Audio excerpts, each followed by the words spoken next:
कि जनता दल कभी जो है ना मुकाबले में रही नहीं, लेकिन इसका काम ही ये है कि वो सेकुलर वोटों को डिवाइड करे और बीजेपी का रास्ता साफ करे। नाम के आगे तो सेकुलर लिखा हुआ है, लेकिन जो है ना वो बीजेपी के साथ बैठने के लिए भी तैयार है और कांग्रेस के साथ जाने के लिए भी तैयार है।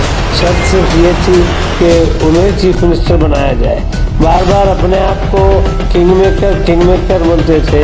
किंग मेकर बनाने वाले को बोलते हैं, बनने वाले को नहीं बोलते। बिस्मिल्लाहिर्रहमानिर्रहीम। आज कर्नाटका में इलेक्शन के नताइज आए। अल्हम्दुलिल्लाह पूरी रियासत भर में, जैसा कि सभी लोगों ने अपने दिल में ये ठान रखी थी कि गुज़िश्ता कई सालों से, तकरीबन 4 साल से जो बीजेपी की नाजायज़ हुकूमत यहाँ कर्नाटका में चल रही थी, उसका ख़ात्मा करना ज़रूरी है। क्योंकि पिछले इलेक्शन में भी बीजेपी को अवाम का कोई मैंडेट नहीं मिला था। सिर्फ बड़ी पार्टी के तौर पर उभरी थी, लेकिन उसने तोड़ जोड़ की सियासत कर कुछ एमएलओ की ख़रीदो फरोख्त करते हुए उन्होंने इक़्तिदार हासिल किया था। और वो इक़्तिदार जब से हासिल किए थे, यहाँ सिर्फ धूमीकरण की राजनीति वो कर रहे थे कि वो हिंदू मुस्लिम करते हुए मुसलमानों को, दलितों को, माइनॉरिटीज़ को टारगेट कर रहे थे और इसी तरह हुकूमत चला रहे थे। तो सारी अवाम अपने दिल में ठान कर बैठी थी कि वक्त तो आने दो, इनको हम जो है ना तख्त से उतार कर तख्ते पे लिटा देंगे। तो अल्हम्दुलिल्लाह वो वक्त आया और कर्नाटका की अवाम ने इस फ़िरक़ा परस्त हुकूमत का ख़ात्मा कर दिया और उसकी जगह एक बेहतरीन सेकुलर हुकूमत कांग्रेस की शक्ल में यहाँ रियासत कर्नाटक की अवाम ने मुंतखब किया। इसके लिए सबसे पहले मैं अल्लाह तबारक व तआला का शुक्रगुज़ार हूँ कि अल्लाह ने तमाम मज़लूमों की दुआओं को सुना और जो हुकूमत की जानिब से जो मुसलमानों पर, क्रिश्चियनों पर, दलितों पर जो जुल्म हो रहे थे, तो उस जुल्म के ख़ात्मे के लिए अल्लाह ताला ने ये असबाब पैदा फरमाए।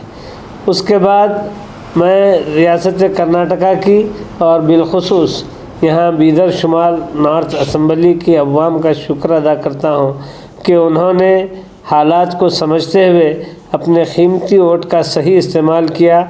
दरअसल यही एक तरीक़ा है जमहूरियत में कि जब वोट डालने का वक्त आता है तब जो है हम अपनी होशमंदी का मुजाहरा करें। हम दुश्मन से किसी और तरीक़े से लड़ नहीं सकते। ऐसे लोग जो फ़िरक़ा परस्ती का बीज बोते हैं, ऐसे लोग जो हिंदू मुस्लिम करते हुए किसी को कम किसी को ज़्यादा करते हैं, बीजेपी वालों की तो ये कोशिश थी कि वो ख़ुद पूरे स्टेट में 224 सीटों में एक भी सीट मुसलमान को ना देकर वो ये बताना चाहते थे कि वो मुसलमानों से किस हद तक नफ़रत करते हैं और मुसलमानों को हाशिए पर रखना चाहते थे। लेकिन अल्हम्दुलिल्लाह सारे मुसलमानों ने और सारे सेकुलर जहन रखने वाले तमाम लोग, तबक़ात के लोगों ने अच्छा मुजाहरा किया और ये बता दिया कि जो है ना हुकूमत जो बीजेपी की चल रही थी वो चाहे कैसे ही साजिशें कर ले, लेकिन अवाम ये हक़ रखती हैं कि 5 साल में एक बार अपने वोट के हथियार के ज़रिए अपने सारे होने वाले जुल्म और ज़्यादतियों का बदला ले सकती है। तो इस तरह यहाँ पर एक नई हुकूमत कायम हुई, जिसके लिए मैं तमाम लोगों को कांग्रेस के मुबारकबाद देता हूँ। क्योंकि बेंगलुरु से लेकर बीदर तक ये ऐलान किया गया था, ख़ास तौर से मुस्लिम उलमा रहनुमाओं की तरफ से, दानिशवरान कौम की तरफ से, कि हम एक ही पार्टी को वोट देंगे पूरी रियासत में, तभी जो है ना हम एक मज़बूत हुकूमत कायम कर सकते हैं। तो उनकी बात को मानते हुए बहुत से लोगों ने मुत्तहिदा अपने वोट का इस्तेमाल किया। यहाँ बीदर में भी आप लोग जानते हैं कि इससे पहले खिदमत फाउंडेशन की जानिब से एक प्रेस कॉन्फ्रेंस ली गई थी, जिसमें ये बताया गया था कि जनता दल कभी जो है ना मुकाबले में रही नहीं, लेकिन उसका काम ही ये है कि वो सेकुलर वोटों को डिवाइड करे और बीजेपी का रास्ता साफ करे और अपना नंबर फिगर चाहे कितना ही कम क्यों ना हो, उस नंबर के बुनियाद पर वो दूसरी पार्टियों को जो है ना ये कहकर ब्लैकमेल करे कि जो हमको चीफ मिनिस्टर बनाता है हम उसके साथ जाएंगे। नाम के आगे तो सेकुलर लिखा हुआ है, लेकिन जो है ना वो बीजेपी के साथ बैठने के लिए भी तैयार है और कांग्रेस के साथ जाने के लिए भी तैयार है। शर्त सिर्फ ये थी कि उन्हें चीफ मिनिस्टर बनाया जाए।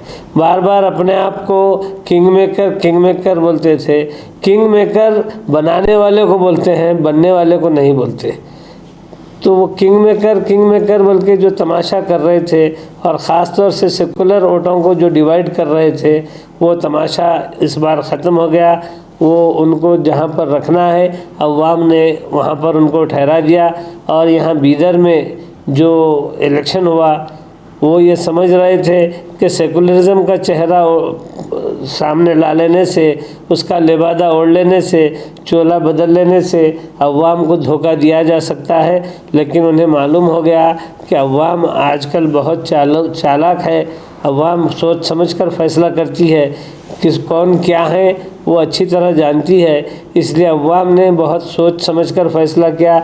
मैं उन तमाम लोगों का शुक्रिया अदा करता हूँ जिन्होंने यहाँ पर जनाब रहीम खान साहब को यानी कांग्रेस पार्टी को अपने वोट्स दिए। और ख़ास तौर से मैं कहना चाहूँगा कि यहाँ बहुत कोशिश की गई कि जो है इस वोटिंग में बहुत सा फेरबदल किया जाए, बहुत से पैसे लुटाए गए, लेकिन अवाम इतनी होशियार है कि वो अपने पैसे खर्च करने के एतबार से अपने नज़दीक समझ रहे थे कि हमारे इतने करोड़ खर्चा हुए हैं, इसके बदले में जो है ना हमको इतने वोट मिलेंगे।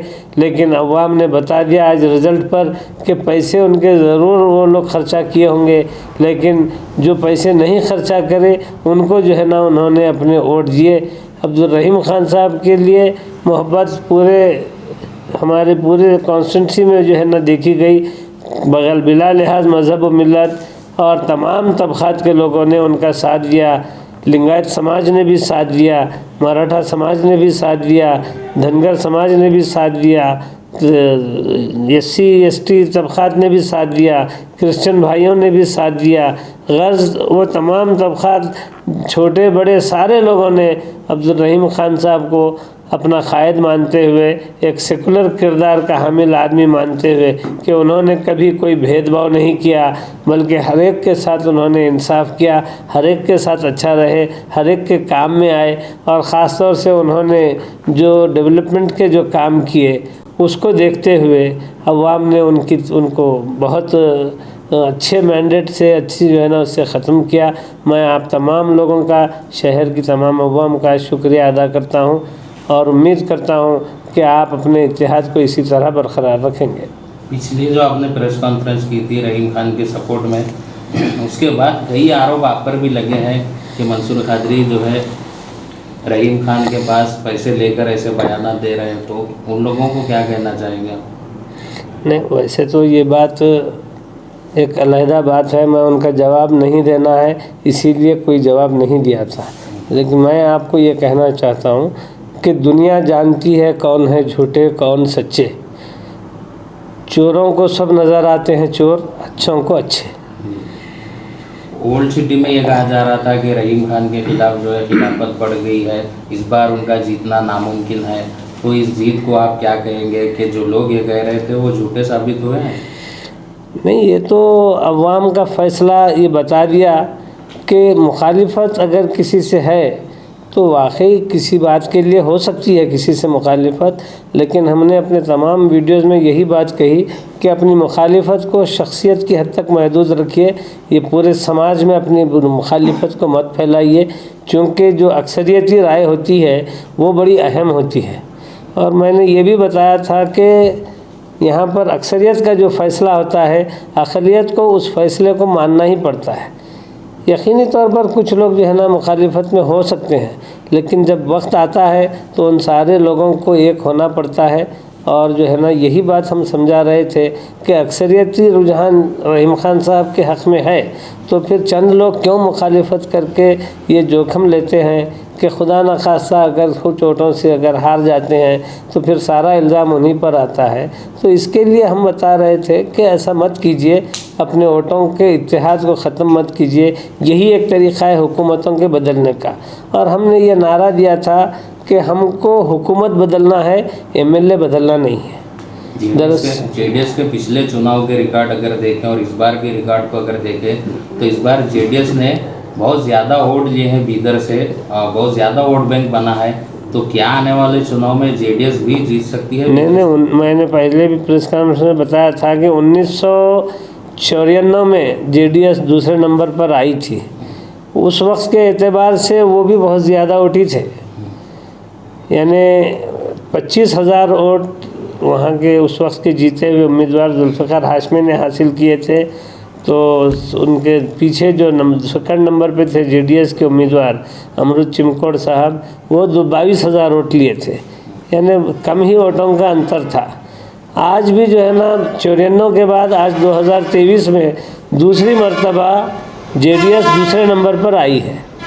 और आज की जो वोट जो जीतने वाला उम्मीदवार जो लिया है तकरीबन 68,000 के ऊपर जो वोट लिया है, उसके मुकाबले में एक 13,000 के वोट से ये हारे हैं। इससे आप ये नहीं समझ सकते कि जो है ना आइंदा इलेक्शन में वो जो है ना जीत जाएगी, क्योंकि जनता दल को उसका क्या मुकाम है यहाँ की अवाम ने बता दिया है पूरी रियासत भर में।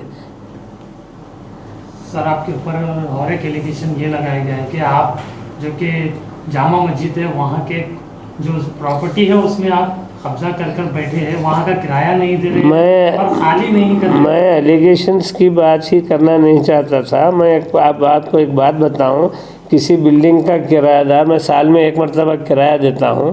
अगर गुज़िश्ता 2 सालों का किराया अगर मैं बाकी हूं तो कोई ऐसी बात नहीं है कि जो एलिगेशन लगे।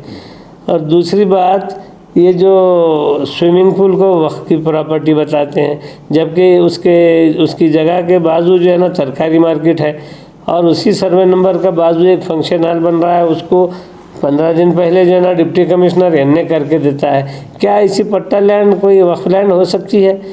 आरोप लगाने से पहले सोचना चाहिए कि क्या आरोप लगा रहे हैं, क्या वाजिबी है, इसमें कोई वाजिबियत है या नहीं है, ऐसी कोई बात। और फिर हज की सब्सिडी के बारे में कह रहे हैं, हाजी की सब्सिडी हुकूमत के पास ही रहती है, किसी हाजी को नहीं आती, तो सब्सिडी खा गए, क्या बात? एक दीवानेपन की बात है ये। तो वो बातों को कुछ केयर करने का नहीं। मैंने कहा ना कि बुरों ने बुरा समझा, अच्छों ने अच्छा जाना मुझे, जिसका जैसा ज़र्फ था वैसा पहचाना मुझे। बहुत खूब।